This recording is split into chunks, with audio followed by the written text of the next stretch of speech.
Hi friends, welcome to லட்சம்ஸ் recipe. இன்றைக்கி நம்ம சேனலில் பச்சை சுண்டைக்காய் வச்சு கூட்டு பண்ண போகிறோம். எப்படி செய்கிறதுன்னு பார்க்கலாம் வாங்க. சுண்டைக்காய் கூட்டு ரெடி ஆகிடுச்சு. நீங்களும் இந்த மாதிரி செஞ்சு என்ஜாய் பண்ணுங்கள். ஒயிட் ரைஸோட அப்பளம் சேர்த்து சாப்பிடும்போது செம சூப்பராக இருக்கும். பச்சை சுண்டைக்காய் இருக்குல்ல, சுண்டைக்காய் வச்சு தான் கூட்டு பண்ண போகிறோம். எப்படி செய்கிறதுன்னு பார்க்கலாம்.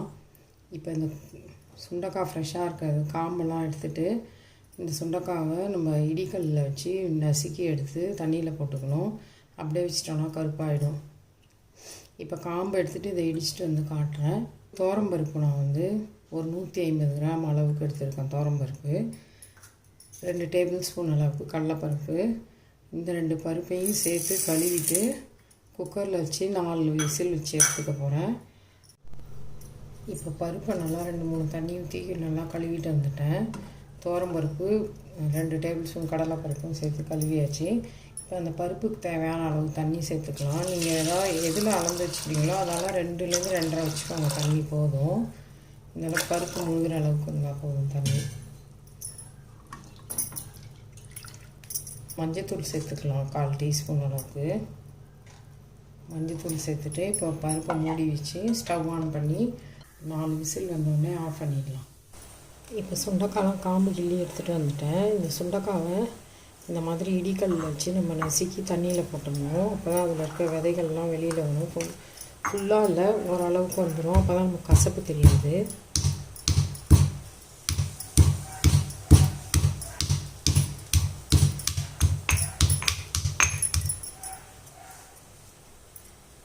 இது மாதிரி இடித்தாக்கா அப்புறம் 2ஆக உடஞ்சி வந்துடும். இதை எடுத்து நம்ம தண்ணியில் போட்டுடலாம்.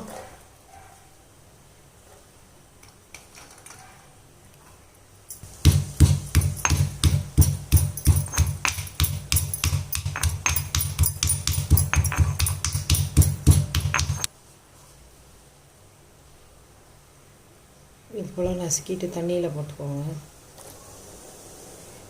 எல்லா சுண்டைக்காவும் நசுக்கிட்டு காட்டுறேன்.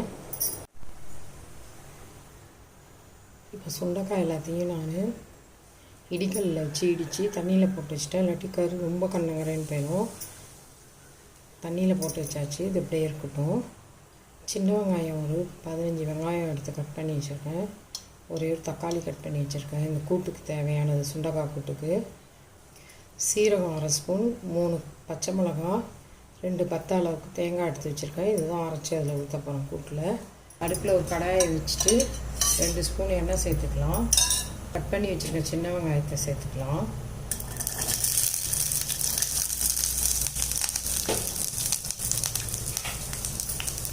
சும்மா லேசாக வதங்கட்டும்.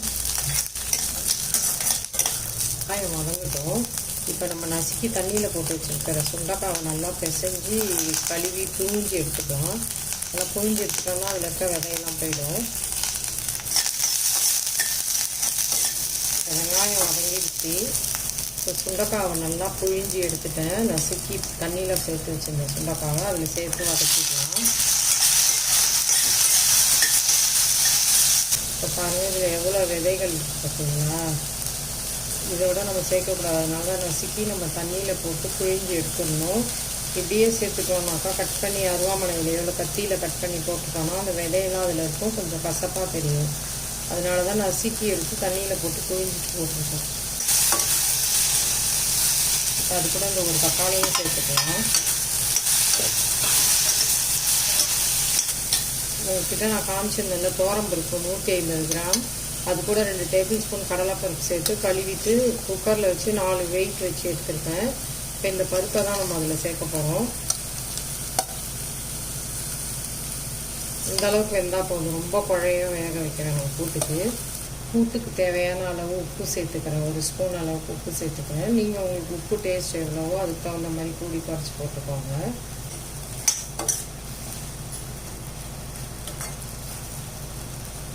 லைட்டாக தக்காளி வதங்கட்டும். கூட்டுக்கு அரைச்சி எடுத்து வச்சுருக்க தேங்காய், பச்சை மிளகா, சீரகத்தை அரைச்சி பாருங்கள் சேர்த்துக்கலாம். சுண்டைக்காய், வெங்காயம், தக்காளி எல்லாமே கொஞ்சம் வதங்கிடுச்சு. இந்தளவுக்கு வதங்கினா போதும் வெங்காயம், தக்காளி. இப்போ நம்ம வேக வச்சு வச்சுருக்க பருப்பை சேர்த்துக்கலாம். நான் 150 கிராம் பருப்பு சேர்த்துக்கிட்டேன். அந்த சுண்டக்காய் வந்து நம்ம பருப்பு எடுத்துக்கிட்டலாம், அந்த கிண்ணத்தாலே ஒரு கிண்ணம் அளவுக்கு சுண்டக்காய் இருந்தது.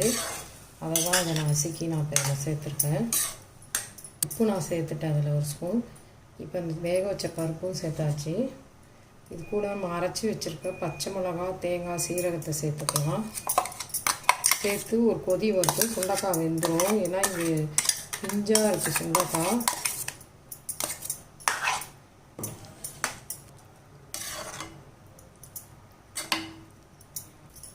அந்த மிக்ஸி கப்பு கொஞ்சமாக அலசி ஊற்றிக்கலாம்.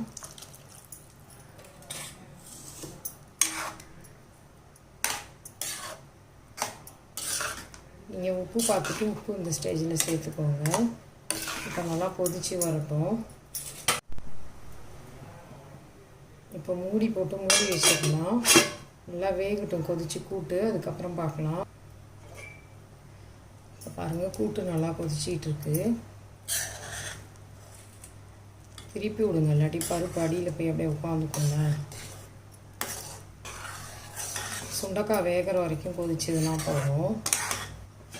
இப்போ பாருங்கள், நல்லா கூட்டு கொதித்து சுண்டக்காய் நல்லா வெந்து வந்துடுச்சு. இப்போ நம்ம சாதத்தில் போட்டு சாப்பிட்ற மாதிரி பண்ணியிருக்கேன் சுண்டக்காய் கூட்டு. சுண்டக்காய் நல்லா வெந்து வந்துடுச்சு. இப்போ ஒரு 2 நிமிஷம் மட்டும் மூடி வச்சுட்டு ஸ்டவ் ஆஃப் பண்ணிவிட்டு தாளிச்சிடலாம். இப்போ 2 நிமிஷம் ஆகி நல்லா கொதித்து வந்துடுச்சு. சுண்டக்காய் நல்லா வெந்துருச்சு, கூட்டு ரெடி ஆகிடுச்சு. இப்போ ஆஃப் பண்ணிடலாம். ஆஃப் பண்ணிவிட்டு இதுக்கு ஒரு தாளிப்பு கொடுத்துடலாம். சுண்டக்காய் கூட்டு ரெடி. ரொம்ப சிம்பிளாக ஈஸியாக செய்யலாம். சுண்டக்காய் உடம்புக்கும் ரொம்ப நல்லது, அயன் சக்தி அதிகமாக இருக்குது.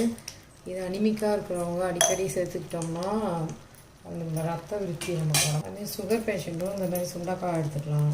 வாரத்தில் ஒரு நாள் கண்டிப்பாக, உடம்புக்கு ரொம்பவே நல்லது. இப்போ ஸ்டவ் ஆஃப் பண்ணிவிட்டு தாளிச்சிடலாம். இது குட்டி கரண்டியாக இருக்குது. ஒரு 1.5 டேபிள் ஸ்பூன் அளவுக்கு எண்ணெய் சேர்த்துக்கலாம். எண்ணெய் காஞ்சிடுச்சு.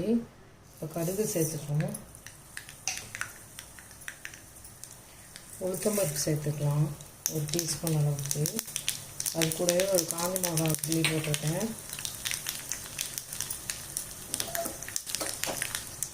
இப்போ அதில் பெருங்காயம் சேர்த்துக்கலாம். ஒரு 2-3 கப் பெருங்காயம் சேர்த்துக்கோங்க. ஏன்னா பருப்பு சேர்த்து செய்யறதுனால பெருங்காயம் சேர்த்துக்கிட்டு அதில் அப்படியே கருவேப்பிலையை போட்டுக்கலாம். ஸ்டவ் ஆஃப் பண்ணிவிட்டு இப்போ தாளிப்பை கூட்டில் சேர்த்துடலாம்.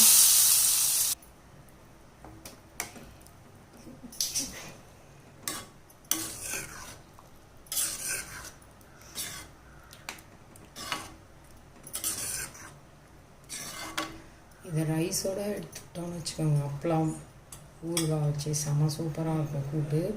நீங்களும் இந்த மாதிரி செஞ்சு பாருங்கள்.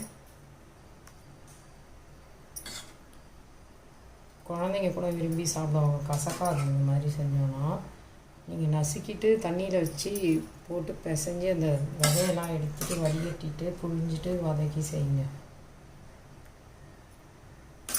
கூட்டு ரெடி ஆகிடுச்சு சூப்பராக. நீங்களும் இந்த மாதிரி செஞ்சு பார்த்துட்டு HM's ரெசிபியை லைக் பண்ணுங்கள், ஷேர் பண்ணுங்கள், சப்ஸ்கிரைப் பண்ணுங்கள். தேங்க்யூ.